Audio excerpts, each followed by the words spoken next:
আসসালামু আলাইকুম।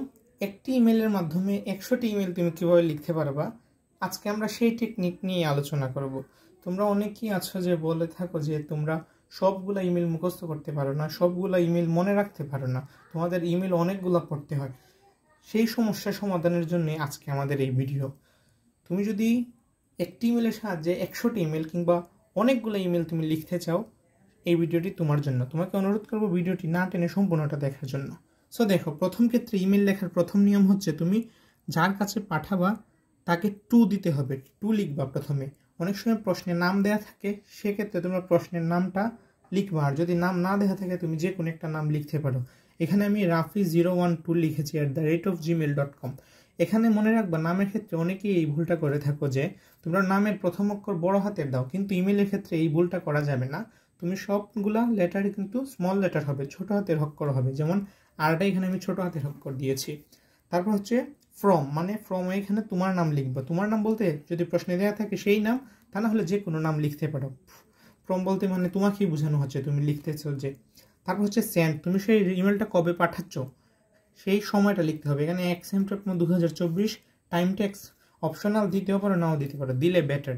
যে কোনো একটা টাইম দিয়ে দিবে, এটা কোনো ফ্যাক্ট না। তারপর হচ্ছে সাবজেক্ট, সাবজেক্টের এখানে তুমি যে কোনো সাবজেক্ট দিতে পারো, অর্থাৎ যে সাবজেক্ট তোমাকে প্রশ্নে চাইবে, ম্যারেজ সেরিমনি, হসপিটালিটি, দেন বড় বোনের বিয়ে, বিভিন্ন সাবজেক্ট, যে কোনো সাবজেক্ট যদি হয় তুমি জাস্ট প্রশ্ন থেকে সাবজেক্টটা বসাই দিবা এইখানে, সাবজেক্ট দেওয়া শেষ।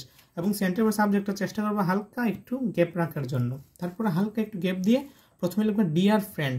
ডিয়ার ফ্রেন্ড কেন লিখবা? বেশিরভাগ ক্ষেত্রে ফ্রেন্ডের কাছে চাওয়া হয়। যদি তোমার কোনো কাজিন কিংবা শ্রদ্ধেয় কারো কাছে যায়, তখন সেখানে তুমি ফ্রেন্ডের জায়গায় সেই নামটা লিখবা। যেমন তোমার যদি ভাই হয়ে থাকে লিখবা ডিয়ার ব্রাদার, সিস্টার হয়ে থাকলে লিখবা ডিয়ার সিস্টার, ডিয়ার সিস্টার। তারপর হচ্ছে তোমার মানে যে বেশিরভাগ ক্ষেত্রে ফ্রেন্ডই মানে ছেয়ে থাকে আর কি।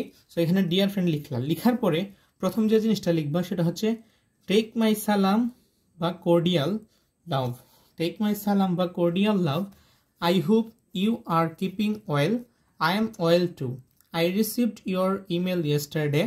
I am very glad বা shocked। এখন তোমাকে এই জিনিসটা বুঝতে হবে, কখন তুমি গ্লড বলবা, কখন তুমি শকড বলবা। গ্লড বলবা যদি কোনো আনন্দের খবর তুমি পেয়ে থাকো, যেমন ভালো রেজাল্ট করছে, বিয়ের দাওয়াত, বিভিন্ন মানে ভালো সংবাদ, যেটা গুড, মানে ভালো কোনো কিছু শুনে থাকলে তুমি গ্লড লিখবা। আর যদি খারাপ, যেমন মৃত্যুর খবর, খারাপ রেজাল্টের খবর, মানে যে কোনো খারাপ যদি কোনো কিছু হয়ে থাকে সেক্ষেত্রে তোমরা শকড লিখবা। আর যদি ভালো কিছু হয়ে থাকে গ্লড লিখবা। লিখার পর দ্যাট আসছে না, দ্যাটের পর একটু কমা দিয়ে দিবা। দ্যাট লিখার পরে তুমি এখানে তোমার নিজের ভাষায় লিখবা, মানে যে সাবজেক্টটা তুমি লিখবে সে এখানে দুই এক লাইন লিখতে পারো। ইমেলের ক্ষেত্রে তোমরা সবসময় মনে রাখবা, কত পৃষ্ঠা কিংবা কত ওয়ার্ড বেশি লিখেছো সেটা কখনোই ম্যাটার করে না। ম্যাটার করে কি, তুমি ফরম্যাটটা নিয়ে তোমার ঠিক আছে, মানে ইমেলের যে লিখতেছো এই ইমেলের ফরম্যাট মোতাবেক নিয়ে তুমি লিখেছো। যদি তুমি ফরম্যাট মোতাবেক লিখে থাকো তাহলে তোমাকে মানে সর্বোচ্চ নাম্বারটা দেওয়ার চেষ্টা করবে। অ্যাটলিস্ট তুমি এই নিয়ম যদি ফলো করে লিখো, অ্যাটলিস্ট তুমি 10-এ 8 পাবাই। আর যদি এই যে দ্যাটের পরে যদি একটু সুন্দর করে 2-3 লাইন লিখতে পারো তাহলে তুমি 9 বা 10 পাবা, এটা নিশ্চিন্তে থাকো। সো এখানে 2-3 লাইন লিখবা, যে মূল সাবজেক্টের বিষয়ে, যে বেশি লেখা লাগবে না। 2-3 লাইন বলছি, মানে 2-3 লাইন, 1 পৃষ্ঠা হলেই যথেষ্ট একটা ইমেল, বেশি লেখা লাগে না। 2-3 লাইন লিখবা। লিখার পর 1 আঙ্গুলের মতো গ্যাপ দিবা, যাতে বোঝা যায় এটা আলাদা একটা প্যারা। তারপর লাস্টে তুমি এন্ডিংটা কিভাবে দিবা? নো মোর টুডে, আজ আর নয়। গিভ মাই সালাম টু ইয়োর প্যারেন্টস, মানে আমার সালামটা তোমার বাবা মার কাছে পৌঁছে দিবা। Your loving friend Kamal. এখানে কিন্তু একটু লক্ষ্য করতে হবে, এখানে যে ইয়োর ফ্রেন্ড কামাল, এখানে তুমি নিজের নাম লিখেছো।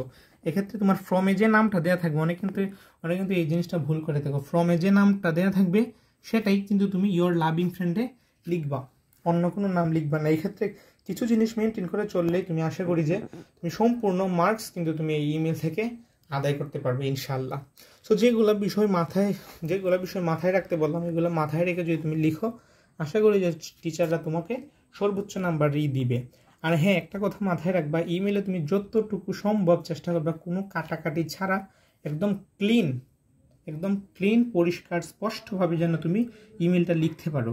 কারণ লেখার সৌন্দর্যের উপরেও এইগুলা জিনিস অনেকটাই ডিপেন্ড করে, মার্কসটা অনেকটাই ভেরি করে লেখার সৌন্দর্য, লেখার স্পষ্টতা এবং কাটাকাটিবিহীন লেখাটারে। কি লিখেছো সেটার চেয়েও মুখ্য বিষয় হচ্ছে ফরম্যাট আর লেখার সৌন্দর্যতা। এই দুইটা মেনটেন করে তুমি যদি লিখতে পারো, আমি আশা করছি যে তুমি সম্পূর্ণ ভালো একটা মার্কস তুমি পাবে ইনশাল্লাহ। আর এই নিয়মটা ফলো করে তুমি যে কোনো ইমেলই লিখতে পারবে, যে কোনো ইমেল। আমি যেভাবে বললাম, যদি ভালো সংবাদ হয়ে থাকে, গ্লড না হলে শক্ট, যেভাবে বললাম সেভাবে তুমি যদি লিখো, আশা করছি যে তুমি সম্পূর্ণ মার্কসই পাবে ইনশাআল্লাহ। আজকের মতো এই পর্যন্তই। কমেন্টে তোমার মন্তব্য জানাবে, তোমার ফ্রেন্ডসের কাছে ভিডিওটি শেয়ার করে দিবে যাতে তারা দেখে উপকৃত হতে পারে। আর আমাদের চ্যানেলে নতুন হলে অবশ্যই তুমি চ্যানেলটি সাবস্ক্রাইব করে পাশে থাকা নোটিফিকেশন বেল আইকনে প্রেস করে দিবে, যাতে আমাদের পরবর্তী আপডেটগুলো সবার আগে তোমার কাছে চলে যায়। আজকের মতো এই পর্যন্তই, দেখা হবে অন্য একটি ভিডিওতে। সে পর্যন্ত সবাই ভালো থাকো, সুস্থ থাকো, আল্লাহ হাফেজ।